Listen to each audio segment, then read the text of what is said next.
കണ്ട ഇപ്പൊ സമ്മതിച്ചതുണ്ടോ? പറഞ്ഞ സമ്മതിക്കോടാ. പെണ്ണുങ്ങള് പൂ പോലെയാ. ഫസ്റ്റ് ടൈം ആണല്ലേ? അതെ, ഫ്രഷ് അല്ലേ?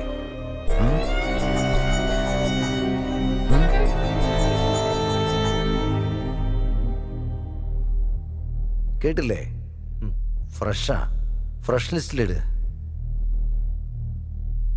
റേറ്റ് കൂട്ടിയിടാം.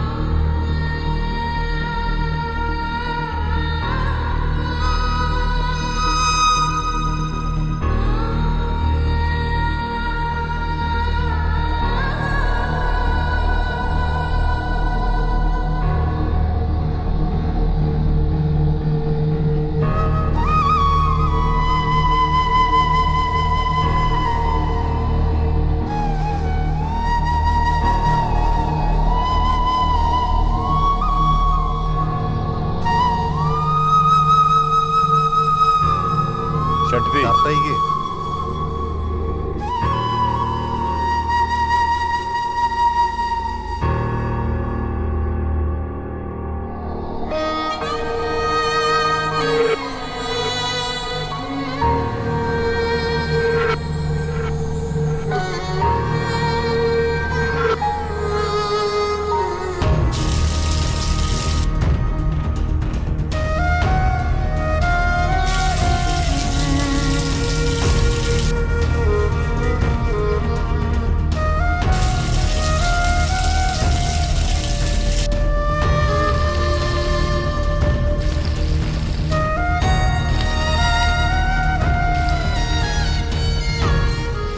രക്ഷപ്പെട്ടു പോരാനോ മരിക്കുന്നതിനെ പോലും സാധിച്ചില്ല.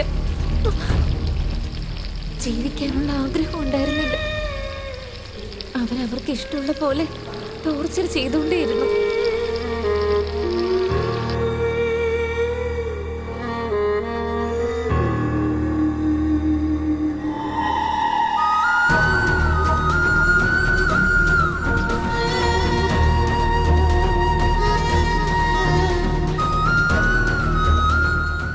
ഡ്രഗ്സ് തന്നതും അടിക്കുന്നതും എല്ലാം നരകത്തെ കാണിച്ചു തന്നു.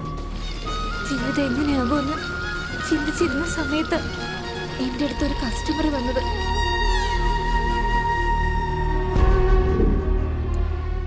മൂന്ന് പ്രാവശ്യം വന്നിട്ടും അയാളൊന്നും ചെയ്തില്ല. നിനക്ക് ആവശ്യമുള്ള പണം തരുന്നുണ്ടല്ലോ, പിന്നെ സഹകരിക്കുന്നതിൽ എന്താ നിനക്ക് ഇത്ര വിഷമം? ഞാൻ കംപ്ലൈന്റ് ചെയ്തോട്ടെ? വേണ്ട സർ, അതല്ല.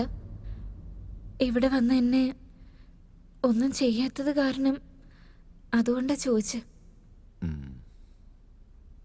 നിന്നെ പോലൊരു പെണ്ണ് എൻ്റെ ജീവിതത്തിലുണ്ടായിരുന്നു. ആ പെണ്ണിനെ ഞാൻ ഒരുപാട് സ്നേഹിച്ചു. പക്ഷെ അവൾ എന്നെ ചതിച്ചു പോയി കളഞ്ഞു.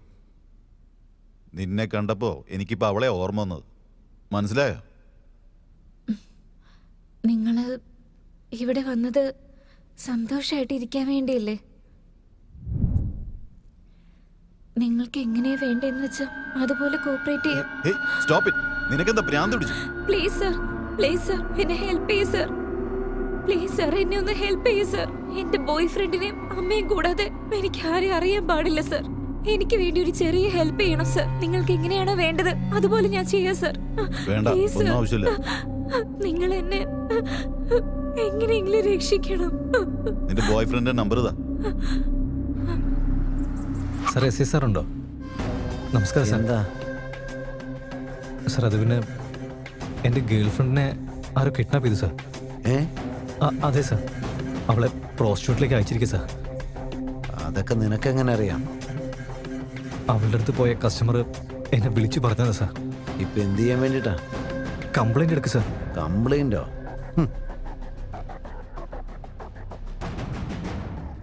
ചേട്ടാ, ഒരു തവണയെങ്കിലും ഒന്ന് സംസാരിച്ചേ. എന്നാ വാങ്ങിക്കോ. ഇതെങ്ങനെയും ഒന്ന് തീർക്കാൻ നോക്കൂ സാർ. അതിനൊക്കെ കുറച്ച് ചെലവാകും മോനെ. ഹലോ. എന്താണ് അവൻ തലയ്ക്ക് സുഖമില്ലാത്ത പോലെ സംസാരിക്കുന്നേ? നിനക്ക് ആ പെണ്ണിനെ വേണമെങ്കിൽ 50 ലക്ഷം രൂപ തരണം. ഇല്ലെങ്കിൽ എഴുന്നേറ്റ് പോകാൻ നോക്ക്. എടാ, നീ എന്താ വിരട്ടുവാണോ? പറഞ്ഞത് കേട്ടില്ലെങ്കിൽ എന്താ? എറണാകുളത്തല്ല നിന്റെ പാരൻസ് ഒക്കെ താമസിക്കുന്നത്. സെന്റ് മേരീസിലല്ലേ നിന്റെ അനിയത്തി പഠിക്കുന്നത്? നിന്റെ ഫാമിലിയിൽ ഇനി ആരും മിച്ചമുണ്ടാവില്ല. എല്ലാവരും ഞാൻ പരലോകത്തേക്ക് അയക്കും. നിന്റെ കേപ്പബിലിറ്റി അറിഞ്ഞതിന് ശേഷമാണ് നിന്റെ ഗേൾ ഫ്രണ്ടിനെ ഞങ്ങൾ കിഡ്നാപ്പ് ചെയ്തത്. ഇനി നീ അവിടുന്ന് പോവല്ലേ?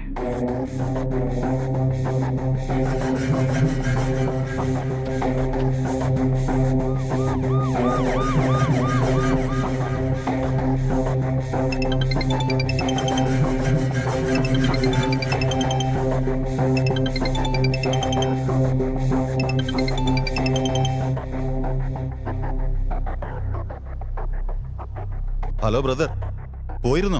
സ്റ്റേഷനിൽ എന്തായി കാര്യം? ഒരു ഫ്രണ്ടായിട്ട് ഞാൻ പോലീസ് സ്റ്റേഷനിൽ വന്ന് കംപ്ലൈൻറ്റ് ചെയ്യുന്ന കാര്യം വരെ എത്തിയതാ. പക്ഷെ അത് മാത്രമല്ലടാ, 50 ലക്ഷം രൂപ ചിലവാക്കി ആ പെണ്ണിനെ കൂട്ടിക്കൊണ്ടുവരാനുള്ള അവസ്ഥയിലല്ല ഞാൻ. ഇപ്പം എല്ലാവരും യൂസ് ചെയ്ത അവളെ ഞാൻ വീട്ടിൽ കൊണ്ടുവന്നിട്ട് എന്ത് ചെയ്യാനാ? നിന്നെയാടാ ഞാൻ വിശ്വസിച്ചിരിക്കുന്നേ. ഇനി ആവശ്യമാണെങ്കിൽ ഒരു 50,000 രൂപ കൊടുത്ത് ഞാനും നിൻ്റെ കൂടെ വരാം. നീ എന്നെ ഇനി വിളിക്കാൻ പാടില്ല.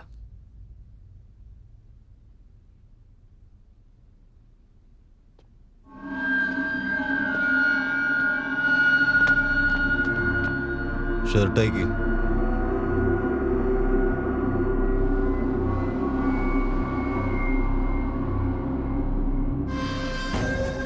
എന്തേത്? എന്താ പറ്റി? ഇനി ആരോടും സഹായം ചോദിക്കരുത്. ഇനിമേൽ നിന്നെ ആരും സഹായിക്കില്ല.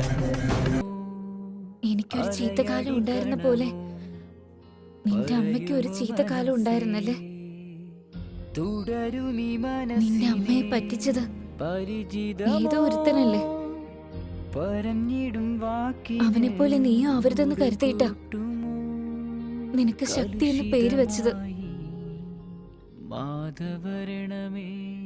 സത്യത്തിൽ നിന്റെ അമ്മ സുഖത്തിന് വേണ്ടിയാണ് ആ ജോലി ചെയ്തിരുന്നെങ്കിൽ നിന്നെ വലിച്ചെറിയാൻ അവർക്ക് ഒരു നിമിഷം മതിയായിരുന്നു. അലിഞ്ഞിടും ഭൂമി മോക്ഷമേകുമോ?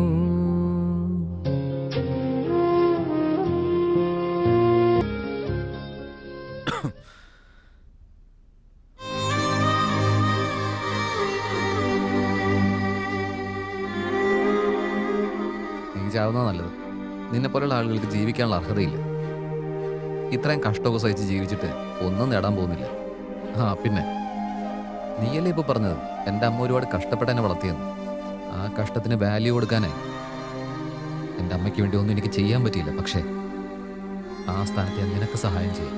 നിന്റെ അവസ്ഥയ്ക്ക് കാരണക്കാരനായവൻ ആരാണോ അവനെ തീർത്ത് കളയാം. ഇല്ല, അത് നമ്മളെ കൊണ്ട് പറ്റില്ല. അവരൊക്കെ വലിയ സ്ഥാനത്തിരിക്കുന്നവര്. അവര് നമ്മളെ കൊന്നുകളയും. നിനക്കെന്ന ഭ്രാന്തുണ്ടോ? നമ്മളാണെ മരിക്കാൻ തയ്യാറാണല്ലോ. ഇതിൽ കൂടുതൽ അവർക്ക് നമ്മളെ എന്താ ചെയ്യാൻ പറ്റുക? അവരൊന്നും ചെയ്യാൻ പറ്റിയില്ലെങ്കിൽ അറ്റ്ലീസ്റ്റ് അവരെ നമുക്ക് എതിർത്ത് നിൽക്കുകയല്ലേ ചെയ്യാലോ. എന്തു പറയുന്നു?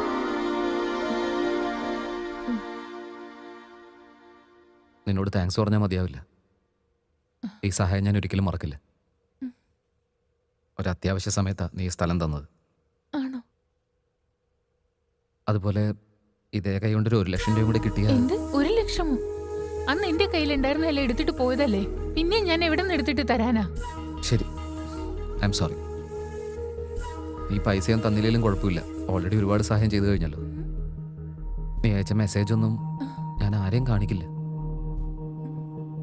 നിന്റെ കൈ കീറി വിട്ടത് ഞാനന്ന് ആരോടും ഞാൻ പറയില്ല. പ്രോമിസ്. മതി, മനസ്സിലായി. ഞാനിപ്പോ എടുത്തിട്ട് വരാം.